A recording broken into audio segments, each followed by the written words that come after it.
How can I grow my audience for my coaching business? In this video, we'll cover the 4 steps to grow your audience for your coaching business. And if you stick around to the end, I'll share with you the one thing that you absolutely must remember to do to ensure that your audience actually grows. I'm Amy and I help female service-based business owners to get started with content marketing. If starting a YouTube channel is something that you're interested in, then be sure to subscribe for weekly videos. So step number 1 is to find the right people. So that means finding out what your ideal clients are searching for on Dr. Google. So if you have a problem, what's the first thing you tend to do? It's not to think, I need a coach, I'll search for a coach. It's probably more a very specific question you have that you type into Google, and you probably get led to a blog post or a YouTube video. So you want to be finding out what your ideal clients are searching for on Dr. Google so that when they're searching for that, your content's going to show up. Which leads me to step number 2, which is to create content that answers those questions. So I obviously like using YouTube, and that's because it took me a long time to be brave enough to show up on video, but I feel like it's a quicker way of building authority with people and trust, because you're showing up on camera, people can see you, people can hear you, and they can get to know what you're like really quickly.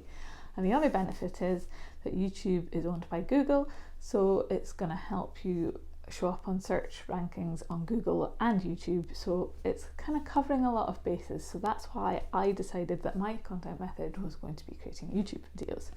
And I create these YouTube videos by answering questions that people are searching for on Google. So it's no coincidence that the title for this video is How Can I Grow My Audience for My Coaching Business? I did my keyword research beforehand and discovered that that is a question that my ideal clients are searching for the answer to. So I'm using this video to answer that question. So I've done step 1, find out what you're searching for. I've done step 2, which is, well, I'm partway through that, answering the question. So step 3 is to provide value and educate. So in this case, I'm taking that question and I'm educating on content marketing and how it works in the context of search-based content marketing.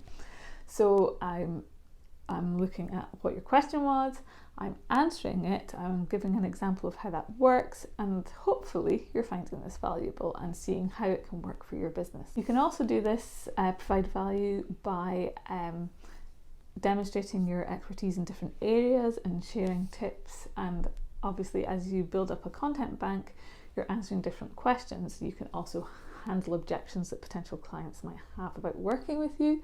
So a good example, again, with my business is a lot of people are nervous about being visible on YouTube and showing up on video. So I could create a video, and I plan to do so, on how to get over that fear of being visible and how you can reframe things to actually go ahead and actually start making those videos. So once you've provided value and provided education in your video, the fourth step is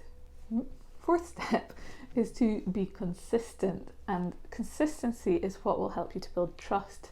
So ideally you want to be creating a video every week, and it has 2 effects. It builds trust with your audience because they know they can rely on you showing up on a weekly basis and providing them value, which is another way that will help you to grow your audience.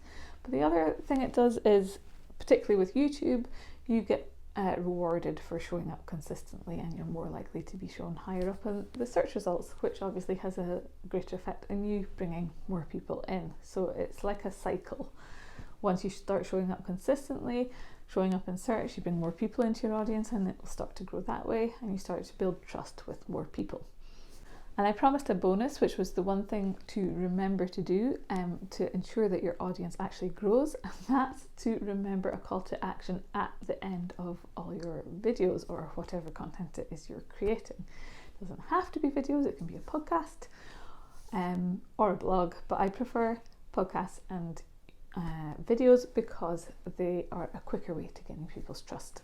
And by call to action, I mean tell your viewer or your listener what to do next. And it might be as simple as subscribe for more people to actually join your audience. It might be a like.